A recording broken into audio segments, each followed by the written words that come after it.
जितना प्यार किया तुझको नफरत भी उतनी कर लूंगी।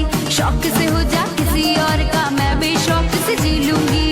अब तो मोहब्बत का यही है ट्रेंड, अब तो मोहब्बत का यही है trend. A Babu soon, A Babu soon, don't touch my hand. A Babu soon, don't touch my hand. A Babu soon, don't touch my